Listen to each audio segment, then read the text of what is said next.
नमस्कार मित्रांनो, मी समाधान कोकाटे सर पुन्हा एकदा तुमचं आपल्या समाधान कोकाटे अकॅडमीच्या ऑनलाईन प्लॅटफॉर्मवरती मी मनापासून स्वागत करतोय. मित्रांनो, आज गट क ची पूर्वपरीक्षा पार पडलेली आहे. याच्यातल्या राज्यघटना सेक्शनचं संभाव्य उत्तर आपण त्या ठिकाणी बघूयात. मित्रांनो, आजचा पेपर जर त्या ठिकाणी बघितला तर 2026 मध्ये जे येऊ घातलेल्या पूर्वपरीक्षा आहेत त्या कशा असतील याची झलक मित्रांनो आजच्या पेपरमधून आपल्याला पाहायला मिळते. कदाचित पेपर सेटर वेगळा असला पाहिजे, कारण त्यानं त्या ठिकाणी गट ब आणि गट क चा जो ट्रेंड आहे तो पूर्णपणे चेंज करून टाकलेला आहे. गट ब पेक्षा गट क चे प्रश्न हे जरा थोडे वेगळ्या पॅटर्नचे वाटले. काही प्रश्न नव्याने इंट्रोड्यूस झालेले आपल्याला त्या ठिकाणी दिसले. पंचायत राजचे प्रश्न हे गट ब पेक्षा गट क ला वेगळ्या अँगलनं विचारलेले आपल्याला पाहायला मिळालं. ओके, जे 2-3 पंचायत राजचे प्रश्न होते ते थोडे वेगळ्या अँगलचे प्रश्न विचारले गेले होते. एकूण 18 प्रश्नांचा संदर्भ 15 बघा, पॅटर्न हा 15चा, पण एक प्रश्न हा अर्थशास्त्रामधून विचारला, 2 प्रश्न हे चालू घडामोडीच्या आधारावरती आहेत आणि 15 प्रश्न आपल्या संविधानाच्या आधारावरती, म्हणजे एकूण 18 प्रश्नांचा संदर्भ मित्रांनो आजच्या पेपरमध्ये आपल्याला पाहायला मिळतो. वेळ न घालवता याची उत्तर आपण त्या ठिकाणी बघूयात. मित्रांनो बघा, कोणत्या परिशिष्टामध्ये सी सेट आहे, हा कुठला सेट आहे, सी सेटच्या याच्यातून मी प्रश्न घेतलेले आहेत. ओके, प्रश्न तुमच्या समोर आहेतच, त्यामुळे कुठलाही सेट असला तरी काही प्रॉब्लेम नाहीये. ओके, चला, कोणत्या परिशिष्टामध्ये भारताच्या अधिकृत भाषांची यादी आहे. मित्रांनो, करंट टचचा प्रश्न आहे. मी करंटचं लेक्चर एक घेतलेलं होतं गट ब च्या 2 दिवस अगोदर, त्याच्यातूनच करंटचे प्रश्न सगळे रिफ्लेक्ट झाले. तुम्हाला तो व्हिडिओ मी नंतर दाखवेल सुद्धा. मित्रांनो बघा, अभिजात भाषा याच्या अनुषंगाने हा प्रश्न विचारला होता. कोणत्या परिशिष्टामध्ये भारताच्या अधिकृत भाषांची यादी आहे. 5वं परिशिष्ट बघा मित्रांनो, शेड्यूल एरिया अँड ट्रायबल एरियाच्या संदर्भातल्या 10 राज्याच्या संदर्भातला हे 5वं परिशिष्ट. मित्रांनो 10वं परिशिष्ट हे 52व्या अमेंडमेंट आले पक्षांतर बंदीच्या संदर्भामध्ये आहे. मित्रांनो 8व्या परिशिष्टामध्ये आपल्या 22 अधिकृत भाषा आहेत. किती अधिकृत भाषा आहेत मित्रांनो, 22 ऑफिशियल त्या ठिकाणी लँग्वेजेस आहेत. तर त्याच्यामध्ये आहेत, मूळ संविधानामध्ये 14 होत्या, नंतर त्या वाढलेल्या आहेत 21 घटना दुसरे 21, 71, 92, 21 ने 1 टाकली, 71 ने 3 टाकल्यात, 92 ने 4 टाकल्यात. इथं कोकणी आहे. ओके, कळतं का मी, सॉरी, इथं 21 मध्ये सिंधी आहे, इथं कोकणी आहे, नेपाळी आहे, मणिपुरी आहे, बोडो, डोगरी, संथाली, मैथाली आहे. म्हणजे अशा पद्धतीने 21व्या अमेंडमेंट 1, 71व्या अमेंडमेंट 3 आणि 92व्या अमेंडमेंट 4 अशा आत्ता, म्हणजे जर तुम्ही बघितलं तर आता 22 आपल्याकडे ऑफिशियल भाषा आहेत. 8वं परिशिष्ट याचं उत्तर आहे मित्रांनो. ओके, चला, 9व्या परिशिष्टामध्ये हे पहिलं अमेंडमेंट आलं, जमीन सुधारण्याच्या संदर्भातलं हे आहे. ओके, चला, याचं उत्तर काय रे, 3 नंबरचा पर्याय त्याचं उत्तर आहे. मी जास्त एक्सप्लेनेशन देत बसत नाही, कारण खूप मोठा व्हिडिओ होऊन जाईल, फक्त तुम्हाला उत्तर पाहिजेत. 44व्या घटना दृष्टीनं संविधानाच्या 3ऱ्या भागातून म्हणजेच मूलभूत हक्काच्या यादीतून कोणाला वगळलं, तुम्हाला माहित असेल मित्रांनो, संपत्तीच्या हक्काला वगळलं. मूळ संविधानामध्ये आपल्या मूलभूत हक्काचे 7 गट होते, सध्या मित्रांनो 6 गट आहेत. मित्रांनो 2 प्रश्न विचारले आहेत. क्लासिफिकेशन ऑफ फंडामेंटल राईट्स 2 प्रश्न आलेले आहेत. ओके, हा जो कलम 31 हा जो आपला 6वा गट होता, ओके, याच्या पुढचा 7वा गट घटनात्मक उपाययोजनेचा आहे. मित्रांनो हा जो गट आहे हा गट 44व्या घटना दृष्टीने वगळून भारतीय संविधानाच्या भाग 12 त्यातलं प्रकरण 4 300 कॅपिटल ए मध्ये त्याचा काय केला मित्रांनो, समावेश केल्याचं आपल्याला पाहायला मिळतं. 2 प्रश्न आहेत बघा. अजून एक पुढचा प्रश्न याच्या क्लासिफिकेशन वरती आहे. ओके, चला, ह्याचं उत्तर काय रे, संपत्तीचा हक्क. चला पुढे, केंद्र व राज्यांच्या समवर्ती सूचीला संधी प्रकाशत्र ट्विनलाइट झोन असं कोणी समजलं. आता मित्रांनो हा पूर्णपणे नवीन प्रश्न आहे बघा, पूर्णपणे नवीन इन्फॉर्मेटिव्ह स्वरूपाचा आयोगाने प्रश्न दिलेला आहे. इथं तुम्हाला चॅलेंज केलं असेल, आता आम्ही काय गुगलला सर्च करून आम्ही तुम्हाला उत्तर सांगूच. खऱ्या अर्थाने ह्याचं उत्तर मलाही माहित नव्हतं. मी वेगवेगळ्या संदर्भामध्ये त्या ठिकाणी सर्च केलेलं आहे. काही ठिकाणी मला पायली दिसतंय, काही ठिकाणी मला ऑस्टिन असं सुद्धा दिसतंय, काही ठिकाणी ऑस्टिन असं सुद्धा दिसतंय. मित्रांनो जर त्या ठिकाणी डिबेट्स बघितल्या तर डिबेट्समध्ये ट्विनलाइट झोन हा जो शब्द प्रयोग आहे हा शब्द सन्माननीय डॉक्टर बाबासाहेब आंबेडकर यांच्या मित्रांनो त्या ठिकाणी चर्चेतून हा पुढे आलेला शब्द होता. त्यामुळे जर डॉक्टर बाबासाहेब आंबेडकर असं उत्तर असतं तर त्याचा उत्तर त्या ठिकाणी शोरले आपल्याला त्याचा सोर्स देता आला असता. परंतु आता जर शोर शोधले तर पायली आणि ऑस्टिन हे खूप ठिकाणी दिसतंय. मी पायली सोबत जातोय, कारण पायली भरपूर ठिकाणी त्या ठिकाणी याचं उत्तर पायली असं दिलेलं आहे.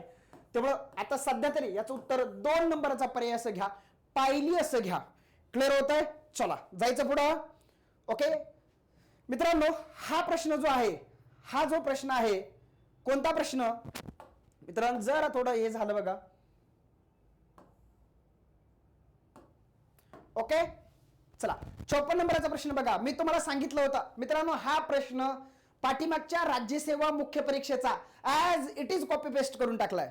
ओके, याच्यातली दोन प्रश्न म्हणजे मला वाटतं या ठिकाणी पॅटर्न सेम केला, फक्त नावं बदलून बघा. प्रेमबेरी नारायण रायजादा हे भारतीय संविधानाचे सुलेखाकार होते, हे वाक्य जसंच तसं घेतलंय, पण वरची जी काय आहेत ना ही नावं बदलून त्यांनी प्रश्न विचारलेला आहे. राज्यसेवा मुख्य परीक्षेचा हा जसंच तसा प्रश्न यांनी कॉपी पेस्ट केला बघा. HVR अय्यंगार मित्रांनो बघा, मी तुम्हाला सांगितलं होतं SC मुखर्जी आणि SN मुखर्जी ही जरा भावकी आपल्याला गोंधळात टाकू शकते, अडचणीत आणू शकते. मी असं तुम्हाला वन डे बॅच मध्ये बोललो होतो, युट्यूबच्या रिव्हिजन सेशन मध्ये सुद्धा बोललो होतो. मित्रांनो संविधान सभेचे मुख्य आरक्षक याला चीफ ड्राफ्ट्समन असं म्हटलंय. कोण होते मित्रांनो? SN मुखर्जी होते. 100% बरोबर आहे. आणि HVR अय्यंगार कोण होते मित्रांनो? संविधान सभेचे सचिव होते HVR अय्यंगार कळते. आणि जुगल किशोर खन्ना हे कोण होते? उपसचिव होते. इथे यांनी खालीवर केलंय म्हणून अ आणि ब चुकलेले आहेत. प्रेमबिहारी नारायण रायजादा हे भारतीय संविधानाचे सुलेखाकार होते. 100% बरोबर आहे. कारण मित्रांनो प्रेमबिहारी नारायण रायजादा यांनी आपले इंग्रजी मधली जी काही संविधानाचं हस्तलिखित आहे तर ते त्यांच्या हस्ताक्षरामध्ये आहे. मित्रांनो या ठिकाणी अयोग्य विचारलंय, अयोग्य अ आणि ब आहे. क्लिअर होत आहे? नीट लक्षात ठेवा. VT Krishnamachari, TT Krishnamachari, SN Mukherjee, SC Mukherjee मित्रांनो हे शब्द आपल्याला अडचणीत आणू शकतात असं मी बोललेलो आहे. क्लिअर होत आहे? चला अ आणि ब. मित्रांनो बघा खालीपैकी योग्य कथने ओळखा. राज्य विधिमंडळाच्या संदर्भात दिले बघा. कायदा निर्मिती प्रश्न आलेला आहे. कायदा निर्मिती आपण घेतलेली होती. कायदा निर्मिती ओके मित्रांनो, राज्य स्तरावरती विधेयकाचे 3 प्रकार असतात. सामान्य विधेयक, धन विधेयक, वित्त विधेयक, घटनादुरुस्ती विधेयक त्या ठिकाणी नसतं. मित्रांनो बघा सामान्य विधेयक हे मंत्र्याद्वारे किंवा खाजगी सदस्याद्वारे मांडले जाऊ शकते. मित्रांनो बरोबर आहे. धन विधेयक हा एकमेव विधेयकाचा प्रकार आहे जो सभागृहामध्ये मंत्र्यामार्फत मांडला जातो. क्लिअर होत आहे? आणि जर एखाद्या मंत्र्याने विधेयक मांडलं तर त्याला पब्लिक बिल असं म्हणतात. आणि पब्लिक बिल सभागृहात मांडायचं असेल तर मित्रांनो 1 आठवड्याची 7 दिवसाची त्या ठिकाणी पूर्वसूचना द्यायला लागते. हे मी ऑलरेडी बोललोय. मित्रांनो सामान्य विधेयक हे मंत्र्याद्वारे किंवा खाजगी सदस्याद्वारे मांडले जाऊ शकते. यस, कारण तो प्रायव्हेट ॲज वेल ॲज पब्लिक बिलाचा प्रकार असतो. 100% बरोबर आहे. परंतु मित्रांनो धनविधेयक हे सभागृहामध्ये फक्त आणि फक्त मंत्रीच मांडू शकतो म्हणून तो पब्लिक बिलाचा प्रकार असतो. धनविधेयक हे मंत्र्याद्वारे किंवा खाजगी सदस्याद्वारे मांडले जाऊ शकते. तर मित्रांनो चूक, फक्त मंत्र्याद्वारे मांडलं जाऊ शकतं. ब चुकलेलं आहे. योग्य विचारलंय, योग्य फक्त अ. क्लिअर होत आहे? चला जाऊया पुढे. मित्रांनो पुढे बघा बलवंतराय मेहता समितीच्या शिफारशी ओळखा. मित्रांनो हा प्रश्न जसाचा तसा रिपीट झालेला आहे, फक्त अ वाक्य त्यांनी त्या ठिकाणी बदललेलं आहे. ब आणि क हे जुन्या PYQ मधून घेतलेले आहेत. राज्यसेवेचा हा PYQ आहे. ब आणि क वाक्य हे जुन्या PYQ मधलं ऍज इट इज त्या ठिकाणी घेतलेले आहेत. ओके मित्रांनो बघा ग्रामपंचायत प्रत्यक्ष निवडून आल्या प्रतिनिधींसह स्थापन करावी. यस, ग्रामपंचायतीचे जे काही सदस्य आहेत ते प्रौढ मतदानाच्या आधारे त्या ठिकाणी निवडले जावेत, हे त्यांचीच शिफारस आहे म्हणून अ 100% बरोबर आहे.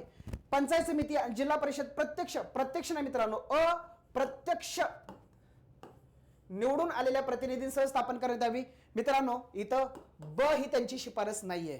ओके हे लक्षात. ब कुठं काय? ब इथं आहे, ब इथं आहे, ब 4 मध्ये आहे. उत्तर त्याचं 3. ब 100% चुकीचा आहे कारण पाठीमागचाच आयोगाचा त्या ठिकाणी प्रश्न आहे. त्यामुळे ह्याच्यामध्ये संदिग्धतेचा प्रश्नच येत नाही. उत्तर मित्रांनो अ आणि क. जिल्हाधिकारी हा जिल्हा परिषदेचा अध्यक्ष असला पाहिजे. 100% ही त्यांचीच शिफारस आहे म्हणून अ आणि क हे त्यांच्या शिफारशी आहेत. तर ब ही त्यांची शिफारस नाहीये. क्लिअर होतंय? PYQ वर खूप जास्त भर आयोगाने दिलेला आहे. मित्रांनो खालीपैकी कोणत्या सूचीमध्ये प्रतिबंधात्मक स्थानबद्धता कायद्याचा समावेश होतो? मित्रांनो मी तुम्हाला ऑलरेडी करंटच्या लेक्चर मध्ये बोललोय. 1 तासाचं करंटचे लेक्चर आहे. चर्चेतले मुद्दे आपल्या युट्यूबला आहे. मी त्या ठिकाणी बोललो होतो सोनम वांगचुक हे लडाखला 6व्या अनुसूचीमध्ये आणि लडाखला राज्याचा दर्जा देण्यासाठी त्या ठिकाणी आंदोलन करतायत आणि त्यांच्यावरती रासुका हा प्रतिबंधात्मक स्थानबद्धता कायदा लावण्यात आलेला आहे. हे मी तुम्हाला ऑलरेडी बोललोय आणि त्या अनुषंगाने त्या ठिकाणी प्रश्न विचारला प्रतिबंधात्मक स्थानबद्धता कायदा हा कोणत्या सूचीमध्ये येतो? तर केंद्र सूची आणि समवर्ती सूची. ऑलरेडी बोललोय केंद्र सूची आणि समवर्ती सूची. करंट बेस प्रश्न नीट बघा. ज्यानं मला फॉलो केले त्याला कुठेच अडचण नाही.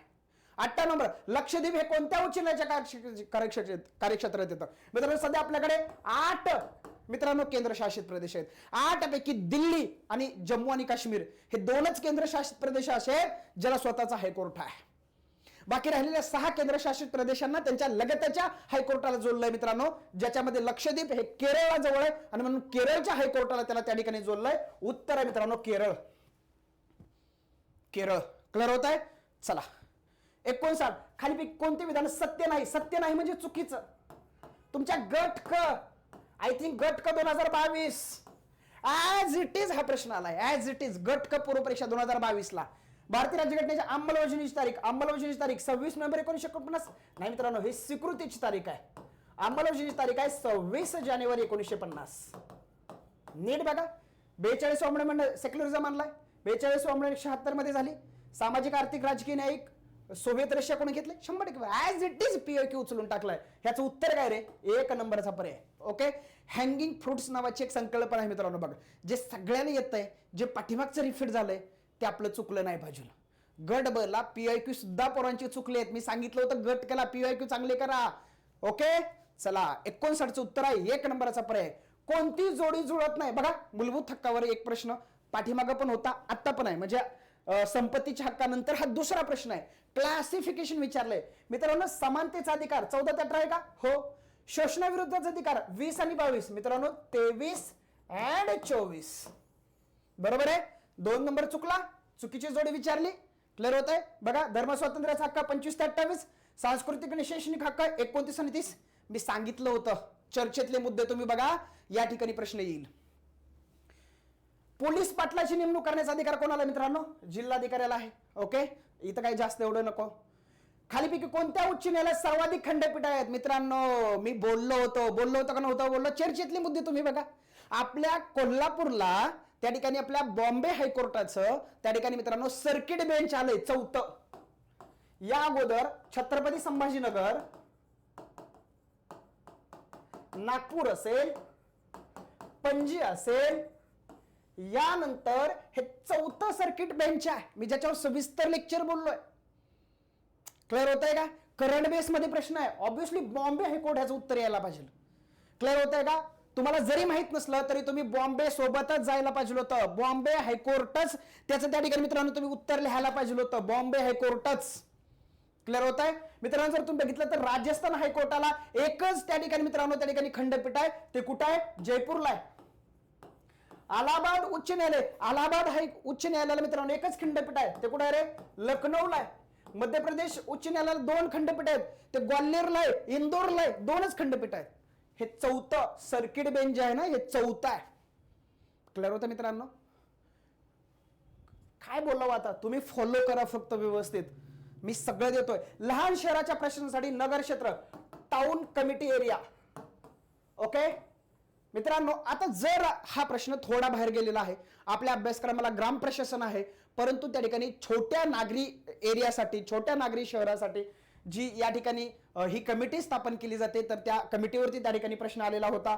ही समिती बघा एकतर पूर्णपणे निवडलेली असू शकते किंवा राज्य सरकारद्वारे नॉमिनेट केलेली असू शकते किंवा अंशतः निवडलेली किंवा अंशतः नॉमिनेट केलेली असू शकते.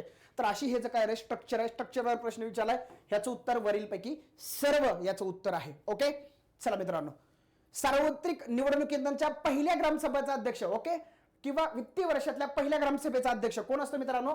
सरपंच हाच असतो. आता काही लोकांना विचार वाटेल की सदस्यांमधून निवडलेला सरपंच आणि जनतेतनं निवडलेला सरपंच. मित्रांनो बघा, सदस्यांमधून निवडलेला सरपंच असू द्या किंवा जनतेतनं निवडलेला सरपंच असू द्या, पहिल्या ग्रामसभेचा अध्यक्ष हा सरपंचच असतो.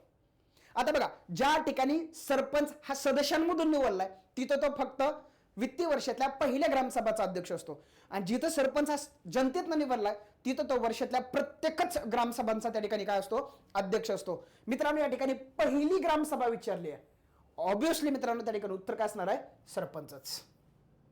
राज्यपालाकडे भारतीय राज्यघटनेच्या मित्रांनो ट्रिक्स दिली. राजा का नाक योगाशे साहेब, आपली ट्रिक्स किती लोकांनी कॉपी पेस्ट केली बघा. किती लोकांनी कॉपी पेस्ट केली? सगळीकडे तुम्हाला ही ट्रिक्स पाहायला मिळते. गट ब मध्ये पण सांगितली होती. राजा का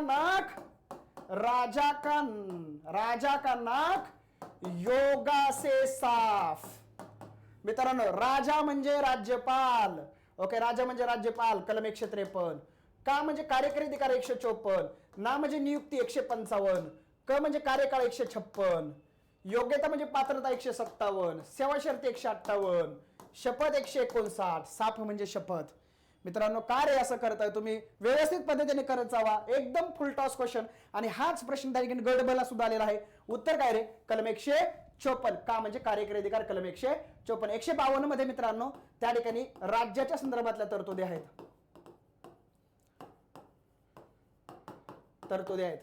भाग 6 हे प्रकरण 1 आहे मित्रांनो.